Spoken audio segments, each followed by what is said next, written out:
2026 is off to a rocky start. We got huge meta changes, unpopular champions becoming super strong, and a sprinkle of critical bugs and client issues on top of that. Shout out to Redmagic for sponsoring this video. Redmagic 11R is a powerful mobile phone dedicated for gamers. Powered by the Snapdragon 8 Elite chipset and Red Core gaming chip, it's an absolute powerhouse when it comes to mobile gaming. It features almost 7-inch full-screen AMOLED display with 95% screen-to-body ratio. It has 144Hz refresh rate and 1.5K resolution. After testing it, I must say that the screen looks very impressive. This phone also has a massive 7000 mAh battery that will allow you to play games for many hours, while its advanced cooling system, that includes for example large vapor chamber, keeps the temperatures low. Not only it feels super smooth and responsive, it also has built-in shoulder triggers that are perfect for shooting games. Redmagic 11R weighs only 207 grams, and it also has a very slick-looking transparent body. If you are looking for a powerful phone for gaming, be sure to click the link in the description to check out Redmagic 11R. 2026 in League of Legends, according to a lot of people, feels like the game has gotten on steroids, that home guards accelerate the game a lot. Although they might accelerate the gameplay, what about the game duration? Let's do a comparison of the last patch of the previous season versus the first patch of this season. When you look at it, it turns out that the game duration in 2026 was actually longer than in the previous season. The games were roughly 20 seconds longer, and if you add the fact that minions have been spawning 35 seconds earlier, the actual games are roughly a minute longer than they used to be. We also got a truly generational change in the top lane, and we're talking about summoner spells. For the first time in what feels like an eternity, Ignite plus Flash is a more picked summoner combination than Teleport plus Flash. It also has 1.5 percentage point higher win rate. I wouldn't be surprised if the pick rate is going to change even more, away from Teleport. I feel like this was a great change to make top lane a bit more interesting and interactive. But what champions turned out to be the biggest winners of season 2026 so far? Let's start with the very first days of the season. At that time, we had 3 extremely strong champions, all the best in their respective roles. In Platinum Plus, Ramu's play rate might have remained at 1.5%, but his win rate jumped to over 55%. Then in the top lane with over 6% pick rate, we had Kayle, who got almost 54% win rate. In the AD carry role, we had Nilah, with 2.4% pick rate and almost 55% win rate. And if we looked at all the ranks, she even exceeded 55% win rate. However, it took Riot only 2 days to hotfix all of the champions I just mentioned. And the nerfs were pretty significant. For example, Kayle lost all AP scaling on her passive attack speed. But that was just the very first 2 days.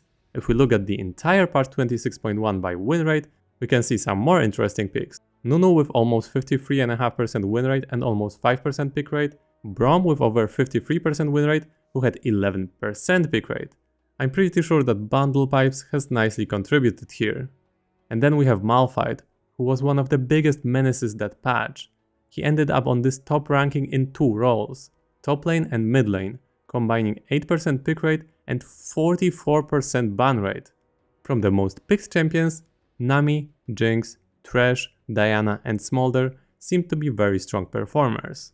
So what about the next patch, patch 26.2? To be honest, not that much has changed.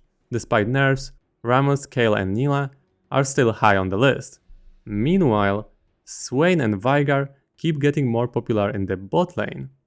The biggest loser is probably Nunu, who lost over 3 percentage points in win rate.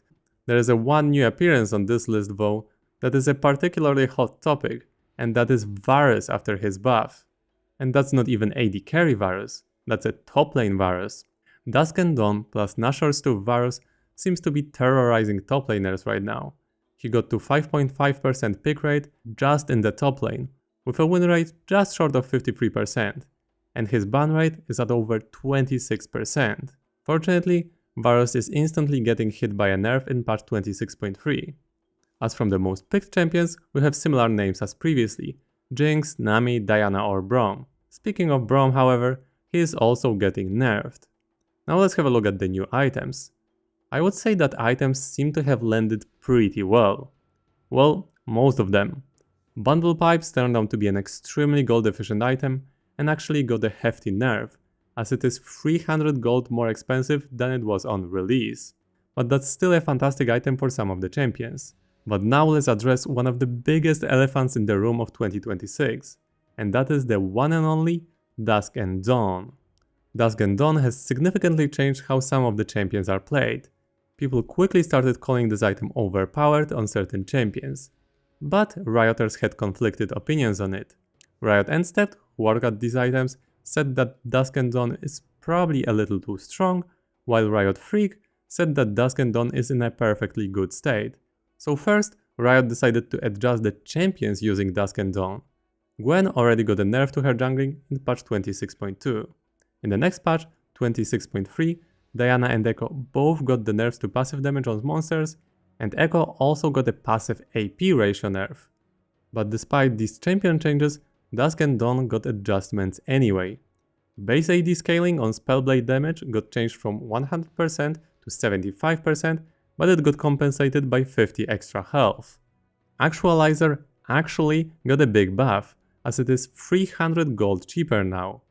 Now let's look at the jungle update and some other crucial adjustments from patch 26.3. As Riot Frogzone is saying, in season 2026, because of new items and how Riot adjusted junglers' ability to take objectives, there was a large shift of which champs were strong and weak in the jungle. So in patch 26.3, Riot is doing the first attempt to rebalance that. In short, AP junglers are getting nerfed, while many of the AD junglers are buffed. Well, maybe except for Zed, whose passive monster damage got absolutely shredded. In patch 26.3, there is another huge game changer, and that is the nerf to Phase Rush.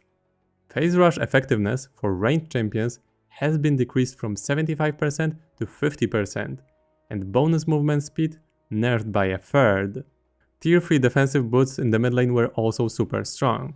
Riot decided to give them a huge nerf to the shield. This is a nerf of roughly 30%. It also looks like Protoplasm Harness is shifting away a little bit from resist tanks. New season has also triggered some critical bugs, mostly because of new quests. We had Control Ward exploit that allowed you to print gold, we had game-breaking Redemption exploit, and then the hilarious XP bug that many of you probably missed. If you stood deep in the bush or in an alcove, you were likely to get less XP than you should, which resulted in you missing level ups. Fortunately, all of these got quickly hotfixed by Riot. But we also got some big client performance issues in 2026. Some people even calling client the worst it has ever been. Problems with match history, chats from your friends, and overall performance and responsiveness. Riot has confirmed that, quote, various performance degradation issues were introduced in patch 26.1, but they believe that patch 26.3 will be a major improvement. We will see on that one. We are also getting some adjustments to ranked. First, in order to get Aegis of Valor, you will need to get at least rank B instead of C. Climbing indicator is also being added in patch 26.3. If you are higher MMR than your rank, that would be visible to other players. And then, in Master Plus, Riot is resolving issue with negative LP gains, and then at top of Challenger, Duo Q will be limited. Here I also wanted to give Riot big kudos for something, and that is Era Mayhem. Not only it got extended, for now indefinitely, but it also got a major update in patch 26.3 with a lot of new amazing augments. I played over 100 games on PBE, and I must say it was really enjoyable. And what do you guys think about season 2026 so far? Be sure to let me know in the comments. Thanks for watching and have a nice day.